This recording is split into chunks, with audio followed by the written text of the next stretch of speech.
Hello guys, कैसे हैं आप लोग। आशा करता हूं कि आप सब ठीक होंगे। आज जो हमने पॉलिटी की सीरीज स्टार्ट की थी उसका आज दूसरा दिन है। इससे पहले हमारा एक लेक्चर हो चुका है। कल जो हमने पॉलिटी में पढ़ा था वो बहुत कम था, और आज हम जितना पढ़ेंगे वो आज का, और हमने जितना कल पढ़ा था वो, इन दोनों के जितने भी प्रश्न बन सकते हैं आज की और कल की पढ़ाई में, कल हमने जो पढ़ा था वो और आज हम जो पढ़ने वाले हैं वो, उसमें से जितने भी क्वेश्चंस बनेंगे एग्ज़ाम के वो हम इस वीडियो के अंत में करेंगे डिस्कस। ठीक है, कल एक छोटा वीडियो था, ज़्यादा प्रश्न नहीं बन सकते थे, इसलिए हमने डिस्कस नहीं किया। और हाँ, जिन लोगों ने पहला क्लास नहीं देखा है वो पहला क्लास ज़रूर देख लें, क्योंकि वो जब क्लास देखेंगे तभी ये आगे समझ में अच्छे से आएगा। ठीक है, तो इससे पहले वो पहले वाली वीडियो ज़रूर देख लें। आज चलो हम स्टार्ट करते हैं जो हमने कल जहाँ छोड़ा था। चलो स्टार्ट करने से पहले 1 मिनट में हम जो कल पढ़ा था उसको फ्लैशबैक में पढ़ लेते हैं। क्या पढ़ा था हमने, एक बार और सुन लेते हैं। भारत में राजनीति की शुरुआत अंग्रेज़ों ने की थी। भारत में जो अंग्रेज़ थे वो व्यापारी के तौर पर भारत में आए और इन्होंने भारत में व्यापार किया, बहुत सा पैसा कमाया। बहुत सा पैसा कमाने के बाद अपनी एक कंपनी स्थापित कर दी। कंपनी स्थापित करने के बाद धीरे धीरे इन्होंने भारत के एक बहुत बड़े भूभाग पर अपना कब्जा कर लिया। जैसा कि आपको ये दिख रहा है, बम्बई रियासत, बंगाल रियासत और मद्रास रियासत, इन तीनों पर कंपनी ने अपना आधिपत्य जमा लिया था। ठीक है, तो ये धीमे धीमे क्या था, व्यापारी के तौर पर आए थे और धीरे धीरे भारत की जो बड़ी बड़ी जो 3 रियासतें थीं उन तीनों रियासतों पर अपना आधिपत्य जमा लिया। इतना हमने कल पढ़ा था। इससे आगे का आज, अब यहाँ दिख रहे हैं 1600 ईस्वी से लेकर 1757 ईस्वी तक ईस्ट इंडिया कंपनी ने भारत में व्यापारिक जड़ें फैलाई। अगर हम ईस्ट इंडिया कंपनी की देखें तो इन्होंने 1600 ईस्वी से लेकर 1757 ईस्वी तक भारत में अपनी व्यापारिक जड़ों का विस्तार किया, भारत में अपना व्यापार का विस्तार किया। ठीक है, और 1757 ईस्वी में जब प्लासी का युद्ध हो गया तो ये जो बंगाल है, बंगाल की रियासत, बंगाल में एक इन्होंने एक गवर्नर बनाया जिसका नाम था रॉबर्ट क्लाइव। ठीक है, तो 1757 से लेकर 1773 ईस्वी तक ईस्ट इंडिया कंपनी ने राजनीतिक और आधिकारिक जड़ें फैलाई भारत में। मतलब क्या है, पहले तो ईस्ट इंडिया कंपनी ने अपना व्यापार फैलाया और उसके बाद ये कब फैला, 1600 से लेकर 1757 ईस्वी तक। 1757 ईस्वी के बाद 1773 ईस्वी तक ईस्ट इंडिया कंपनी ने भारत में अपनी राजनीतिक और आधिकारिक जड़ें फैलाई, अपनी थोड़ी राजनीति फैलाई और अपना आधिकारिक आधिपत्य जमाया। जैसा कि बंगाल की रियासत में 3 राज्य थे, उन पर अपना आधिपत्य जमाया था। बंगाल, उड़ीसा और बिहार, इन तीनों पर अपना आधिपत्य जमाया था इस कंपनी ने। लेकिन कंपनी की राजनीति और इस आधिकारिकता का केवल उनका एक उद्देश्य था कि कैसे भी करके भारत में व्यापार किया जाए और यहाँ से जितना ज़्यादा हो सके उतना ज़्यादा धनार्जन किया जाए। तो कंपनी का ये उद्देश्य बिल्कुल नहीं था कि हमको भारत में अपना शासन करना है या हमको अपना राज चलाना है या हमको यहाँ पर सत्ता हासिल करनी है। कंपनी का केवल एक उद्देश्य था कि कैसे भी करो भारत से व्यापार करके पैसा कमाओ, क्योंकि भारत सोने की चिड़िया कही जाती था। बहुत पैसा था भारत के पास, तो व्यापारियों का केवल एक ही उद्देश्य था, ज़्यादा से ज़्यादा धनार्जन करना। ठीक है, उनका ये उद्देश्य बिल्कुल नहीं था कि भारत में हमें अपनी सत्ता स्थापित करनी है, भारत के लोगों पर हमें अपनी हुकूमत स्थापित करनी है, ऐसा उनका बिल्कुल उद्देश्य नहीं था। ठीक है, ये तो उद्देश्य ब्रिटिश सरकार का था। ठीक है, लेकिन ब्रिटिश सरकार, जैसे भारत में कंपनी आई 1600 ईस्वी में, 1600 ईस्वी में व्यापारी आए और 1600 ईस्वी से लेकर 1773 ईस्वी तक व्यापारियों ने अपनी बहुत हद तक अपनी स्थापना, उसमें बहुत हद तक अपनी पहुंच बना ली और पहुंच बनाने के बाद अपना आधिकारिक ओहदा भी स्थापित कर दिया। लेकिन उसके बाद हुआ क्या कि 1773 ईस्वी में जब कंपनी को घाटा हुआ तो company, east India company British सरकार के पास गई, ब्रिटिश गवर्नमेंट के पास गई। इससे पहले क्या था कि ईस्ट इंडिया कंपनी का और ब्रिटिश सरकार का कोई वास्ता नहीं था। ब्रिटिश सरकार एक अलग थी, ईस्ट इंडिया कंपनी एक अलग थी। बस ईस्ट इंडिया कंपनी अनुमति लेने के लिए ब्रिटिश सरकार के पास जाना पड़ता था कि हमको भारत से व्यापार करना है तो हमको अनुमति दे दो।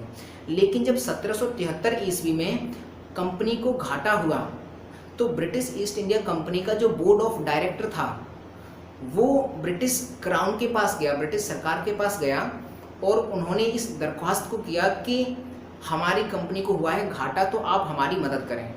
तो ब्रिटिश सरकार ने उनके सामने एक शर्त रखी कि हम आपकी मदद करेंगे, आपके ऊपर जितना कर्जा है वो हम चुका देंगे, लेकिन आपकी कंपनी को अब हमारे अकॉर्डिंग चलना होगा, उसमें कुछ सुधार की ज़रूरत है, उन सुधारों को हम करेंगे। तो बोर्ड ऑफ डायरेक्टर्स ने मान लिया कि ठीक है चलो आप कर लो, ठीक है। तो इसके बाद ब्रिटिश सरकार देखो अभी तक ब्रिटिश सरकार भारत में नहीं थी, केवल ईस्ट इंडिया कंपनी थी। ईस्ट इंडिया कंपनी, ये देख लो, भारत पर शासन ईस्ट इंडिया कंपनी ने किया है और दूसरे नंबर पर ब्रिटिश सरकार ने किया है। तो ईस्ट इंडिया कंपनी 1773 तक रही और अपनी व्यापारिक जड़ें और राजनीतिक जड़ें स्थापित की। उनका उद्देश्य केवल पैसे कमाना था। और जैसे ही ब्रिटिश ऐसा तो है नहीं कि ब्रिटिश क्राउन 1858 ईस्वी में भारत में ईस्ट इंडिया कंपनी चली गई है और उसकी जगह पर ब्रिटिश क्राउन आ गया है, ब्रिटिश सरकार। तो ब्रिटिश सरकार अचानक एकदम तो आ नहीं गई होगी कि एकदम से 1858 ईस्वी में कंपनी को भेजो और उसकी जगह पर अपने वहाँ से कुछ नेता भेजो, कुछ अधिकारी भेजो और भारत पर अपना राज करो। ऐसा तो हुआ नहीं होगा। जिस प्रकार से ब्रिटिश के जो व्यापारी थे, जिस प्रकार से व्यापारी भारत में धीरे धीरे आए, उसी प्रकार से ब्रिटिश सरकार भी भारत में धीरे धीरे आई। और उनका ब्रिटिश सरकार जैसे व्यापारियों का पहला कदम 1600 ईस्वी में पड़ा था, वैसे ही ब्रिटिश सरकार का भारत में पहला कदम 1773 ईस्वी में पड़ा था, ठीक है। तो भारत पर जो शासन है वो दो शासन हुए हैं। 1773 से 1858 ईस्वी तक ये कंपनी का शासन चला है। 1773 ईस्वी से लेकर 1858 ईस्वी तक कंपनी का शासन रहा है। 1858 में कंपनी को वापस भेज दिया गया है और उसकी जगह पर ब्रिटिश सरकार ने अपना स्थापित कर लिया और अपनी राजनीति पूरे भारत में स्थापित कर दी। तो 1858 से लेकर 1947 ईस्वी तक ब्रिटिश सरकार ने भारत पर हुकूमत की, ठीक है। तो हम पहले पढ़ते हैं 1773 से लेकर 1858 तक जो कंपनी का शासन रहा है उसको हम विस्तृत से पढ़ेंगे। तो पहले जो ब्रिटिश सरकार का पहला कदम था जो भारत में, वो था ये रेगुलेटिंग एक्ट, 1773 ईस्वी का रेगुलेटिंग एक्ट। ये एक्ट था क्या, इसमें कुछ प्रावधान थे, तो जरा उनको पढ़ते हैं। ईस्ट इंडिया कंपनी के कार्यों को नियमित और नियंत्रित करने की दिशा में ब्रिटिश सरकार का प्रथम कदम, ब्रिटिश सरकार जो 1773 ईस्वी में रेगुलेटिंग एक्ट लेकर आए थे, उसका एक उद्देश्य था कि ईस्ट इंडिया कंपनी में व्याप्त भ्रष्टाचार को खत्म किया जाए और इसकी डगमगाती स्थिति को सुधारा जाए। ये उनका एक उद्देश्य था। अगला, बंगाल का गवर्नर जनरल बनाया, जिससे भारत में पहली बार केंद्रीय प्रशासन की नींव पड़ी। मतलब इसी रेगुलेटिंग एक्ट के तहत बंगाल का जो गवर्नर था, उस समय गवर्नर 1773 ईस्वी के दौरान बंगाल का गवर्नर था वॉरेन हेस्टिंग्स, ठीक है। तो 1773 ईस्वी के रेगुलेटिंग एक्ट में इस वॉरेन हेस्टिंग्स को बंगाल का गवर्नर से पदनाम चेंज करके बंगाल का गवर्नर जनरल बना दिया। अब बंगाल का गवर्नर जनरल इसको बना दिया और बाकी की ये जो बंगाल का गवर्नर जनरल बन गया वॉरेन हेस्टिंग्स, और ये जो बम्बई रियासत थी और मद्रास रियासत थी, इनके जो गवर्नर थे वो जाकर रिपोर्ट करेंगे बंगाल के गवर्नर जनरल को। मतलब क्या था, ये रेगुलेटिंग एक्ट आया था उससे पहले क्या था, ये जो तीनों रियासतें थीं, तीनों रियासतों में अपना अपना एक गवर्नर था, अपना अपना प्रशासन अलग अलग कर रहे थे, किसी को किसी से मतलब नहीं, शक्तियाँ बटी हुई थी तीन भागों में। लेकिन जब ये रेगुलेटिंग एक्ट आया तो इसके तहत बंगाल का जो गवर्नर है उसको गवर्नर जनरल बना दिया और इसको सर्वोच्च शक्ति दे दी। सर्वोच्च शक्ति कैसे दी कि बम्बई का गवर्नर है वो भी जाके बंगाल के गवर्नर जनरल के अंडर में काम करेगा और मद्रास का जो गवर्नर है वो भी बंगाल के गवर्नर जनरल के अंडर में काम करेगा। तो इसका मतलब बंगाल का गवर्नर जनरल है उसको सर्वोच्च शक्ति दे दी और इन तीनों रियासतों को उसके अधीन कर दिया। तो शक्तियां पहले बटी हुई थी, अब शक्तियां एक केंद्र में आ गई। तो इसी से केंद्रीय प्रशासन की नींव पड़ी। मतलब अभी प्रशासन 3 भागों में हो रहा था, अलग अलग प्रशासन हो रहा था, लेकिन इस एक्ट के तहत प्रशासन को एक करके एक केंद्र में ला दिया। यहाँ से ऐसा प्रश्न बनता है कि बताओ कि वह कौन सा एक्ट है जिसके तहत भारत में केंद्रीय प्रशासन की नींव पड़ी। तो यही 1773 ईस्वी का रेगुलेटिंग एक्ट है जिसके तहत भारत में केंद्रीय प्रशासन की नींव पड़ी। देखो पहले प्रशासन 3 अलग अलग भागों में हो रहा था, ठीक है, तीनों गवर्नर अपना अपना काम कर रहे थे, किसी को कोई मतलब नहीं। लेकिन 1773 ईस्वी के रेगुलेटिंग एक्ट के दौरान जब बंगाल के गवर्नर को गवर्नर जनरल बना दिया गया और तीनों को उसके अधीन कर दिया गया, तो शक्ति को केंद्र में ला दिया, शक्ति को एक केंद्र बना दिया। तो इसी को कहते हैं केंद्रीय प्रशासन। तो ये जो केंद्रीय प्रशासन है इसकी नींव पड़ी 1773 ईस्वी के रेगुलेटिंग एक्ट के तहत। और बंगाल का जो गवर्नर जनरल बना उसकी सहायता करने के लिए 4 सदस्यीय कार्यकारी परिषद भी बनाई गई। इस कार्यकारी परिषद का केवल एक काम था कि अगर बंगाल के गवर्नर जनरल को कुछ अमेंडमेंट या कुछ नियम एंड रूल्स एंड रेगुलेशंस बनाने होते थे तो इस कार्यकारी परिषद की सलाह लेता था बंगाल का गवर्नर जनरल। तो बंगाल का गवर्नर जनरल जो बंगाल के प्रथम गवर्नर जनरल बने हैं लॉर्ड वारेन हेस्टिंग्स। बंगाल का जो गवर्नर जनरल पहला बना है वो लॉर्ड वारेन हेस्टिंग्स था, ठीक है।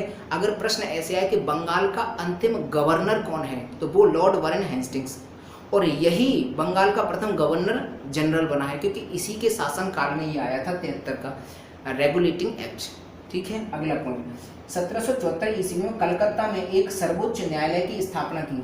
मतलब क्या था कि कंपनी के अधिकारी और कंपनी के कर्मचारी भ्रष्टाचार न करें। अगर ऐसा होता है कि कंपनी का कोई कर्मचारी भ्रष्टाचार करता है तो उसके खिलाफ हम मुकदमा चलाने के लिए एक सुप्रीम कोर्ट बनाएंगे, ऐसा भी इसके अंदर प्रावधान था। और 1774 ईस्वी में कलकत्ता में, यहाँ कलकत्ता पड़ता है यहाँ पर, तो यहाँ पर कलकत्ता में एक सुप्रीम कोर्ट बनाया गया और उसमें 4 जज नियुक्त किए गए। उसमें एक मुख्य न्यायाधीश था और 3 सहायक न्यायाधीश थे। जैसा कि आपको ये दिख रहा है ये डायग्राम, इसमें ये जो मुख्य न्यायाधीश है ये है सुप्रीम कोर्ट जो कलकत्ता में था।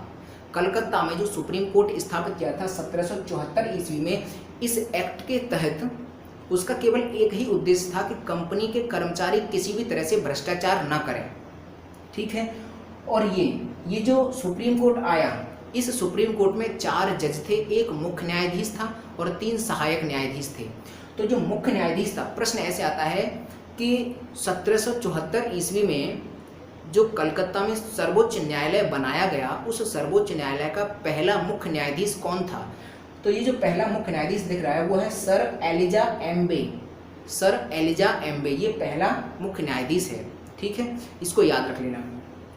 उसके बाद ये जो न्यायाधीश थे, चारों के चारों न्यायाधीश, देखो ब्रिटिश सरकार का 1773 ईस्वी के रेगुलेटिंग एक्ट को पहला कदम क्यों कहते हैं? इसलिए कहते हैं क्योंकि ब्रिटेन में जो सुप्रीम कोर्ट थी, उसी सुप्रीम कोर्ट के 4 जजों को भेजा था यहाँ पर।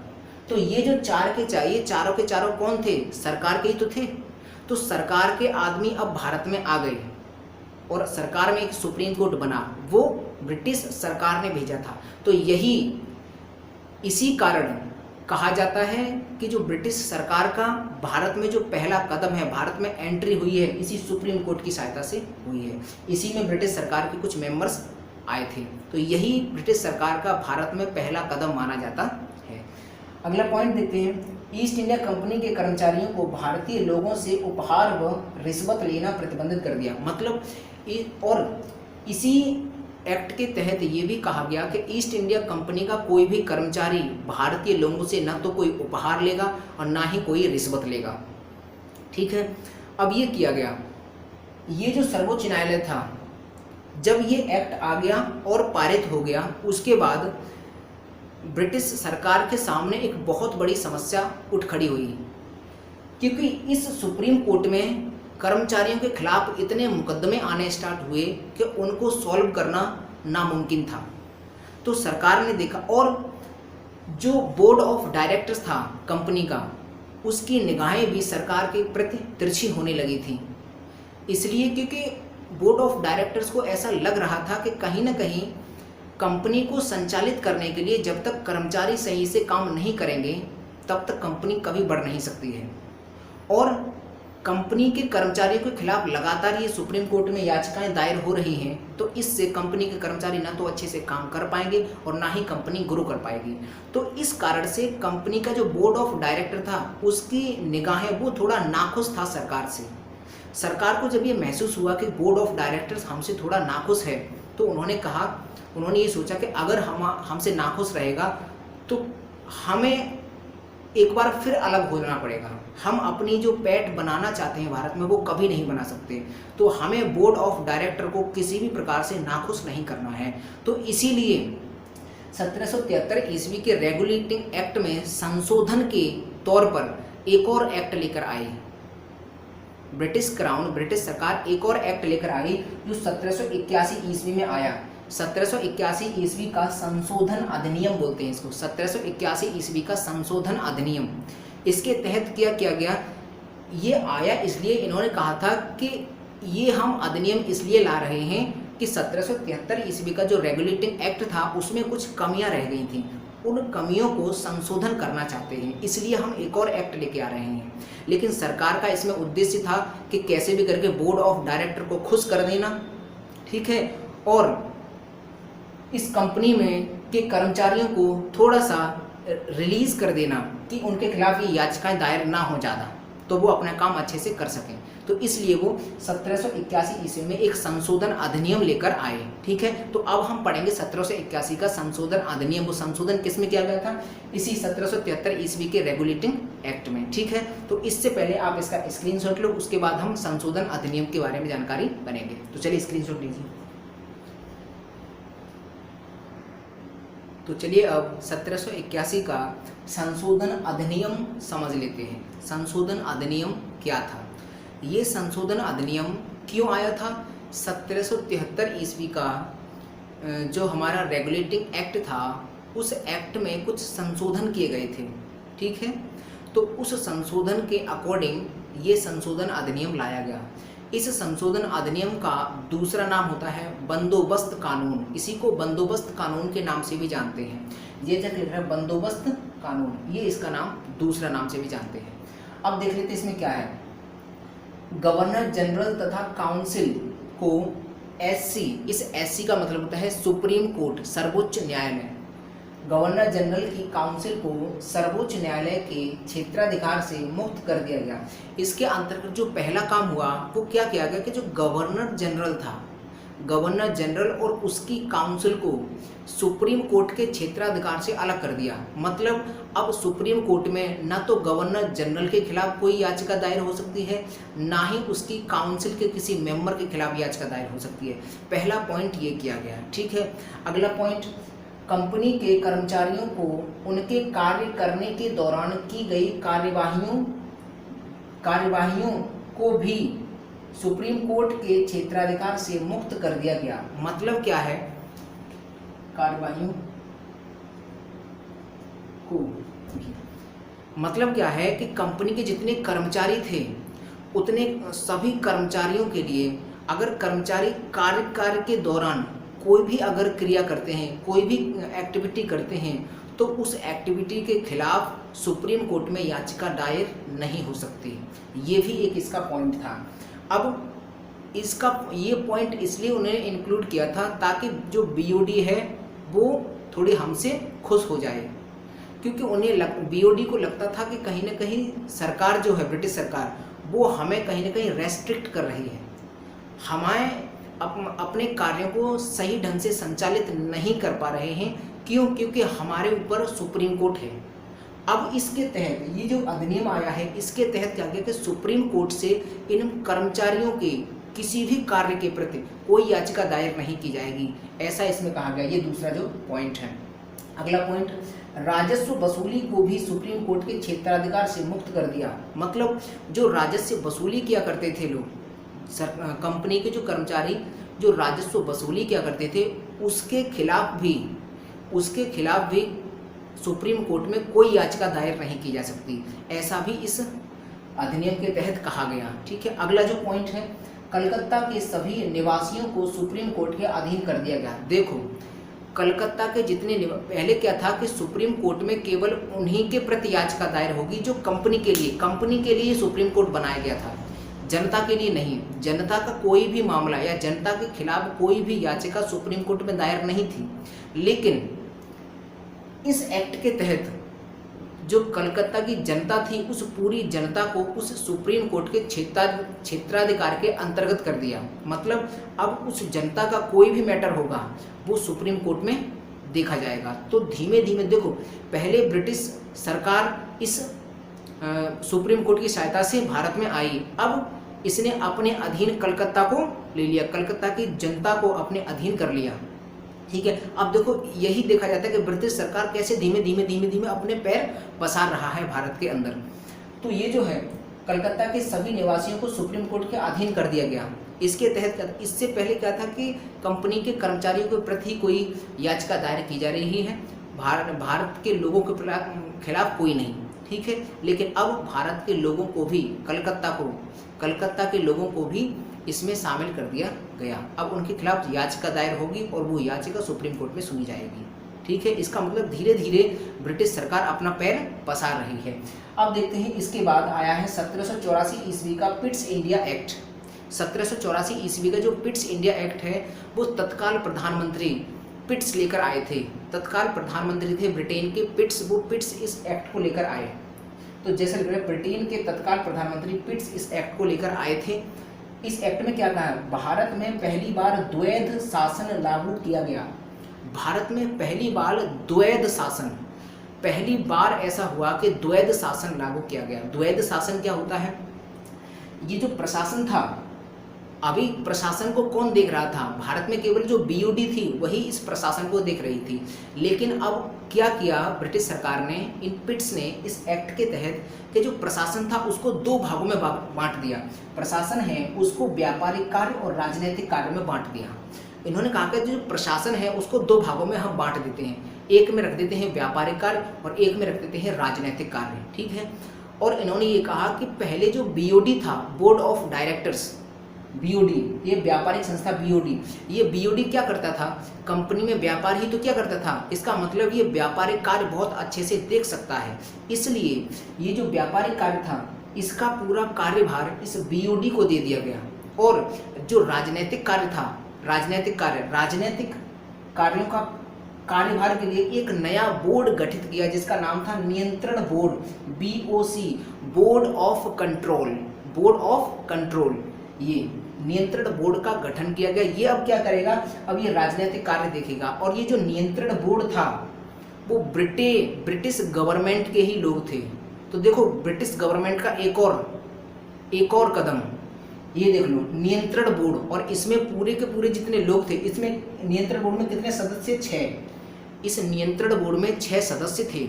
ठीक है, और ये 6 के 6 ब्रिटिश सरकार के ही लोग थे, ब्रिटिश सरकारी लोग थे। तो ब्रिटिश सरकार का ये एक और कदम है भारत में अपना क्षेत्र विस्तार करने के क्षेत्र में। अब यहाँ पर जो नियंत्रण बोर्ड है ये राजनीतिक कार्य देखेगा। अब देखना, पहले प्रशासन केवल बीओडी कर रहा था और इकट्ठा एक जगह कर रहा था, व्यापारिक कार्य भी वही देख रहा था, राजनीतिक कार्य भी वही देख रहा था, तो वो सिंगल प्रशासन था। लेकिन अब प्रशासन 2 भागों में बट गया और ये दोनों लोग अलग अलग हैं। तो अब ये इसी को बोलते हैं द्वैध प्रशासन। तो प्रश्न आता है कि भारत में सबसे पहले द्वैध प्रशासन कब लागू हुआ। तो भारत में सबसे पहले द्वैध प्रशासन 1784 ईस्वी के पिट्स इंडिया एक्ट में लागू किया गया। ठीक है, अब ये जो द्वैध प्रशासन है, यह अधिनियम 2 कारणों से महत्वपूर्ण है। ये जो पिट्स इंडिया एक्ट है ये 2 कारणों से बहुत महत्वपूर्ण हो जाता है।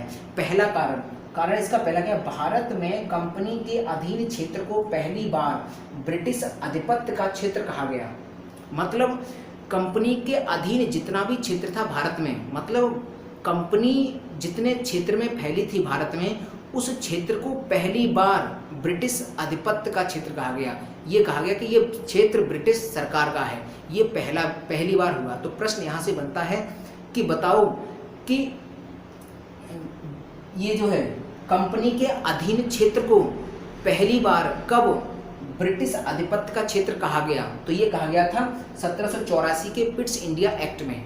दूसरा कारण क्या था, ये महत्वपूर्ण क्यों है, दो कारण थे, पहला कारण ये था, दूसरा कारण इसका ये था कि ब्रिटिश सरकार को भारत में कंपनी के कार्यों एवं प्रशासन पर पूर्ण नियंत्रण प्रदान किया गया।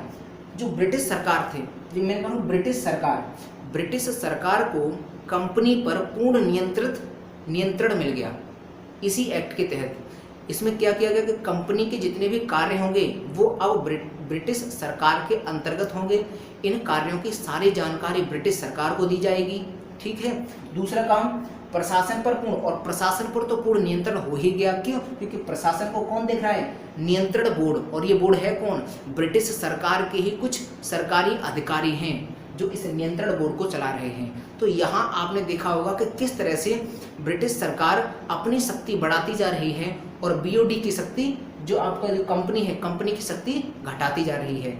ऐसा ही क्रम लगातार चलता रहेगा और 1858 आते आते कंपनी की शक्ति बिल्कुल जीरो हो जाएगी और ब्रिटिश सरकार बहुत उच्च हो जाएगी, और 1858 में ब्रिटिश सरकार इस कंपनी को वापस भेज देगी और पूरी तरह से भारत में अपना आधिपत्य जमा लेगी।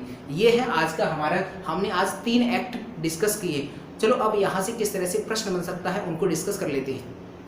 पहला यहाँ से प्रश्न ये बन सकता है कि ये बताओ कि भारत में द्वैध प्रशासन सबसे पहले किस एक्ट के तहत लगाया गया। तो बता देना भाई साहब, पिट्स इंडिया एक्ट के तहत सबसे पहले द्वैध प्रशासन लगाया गया।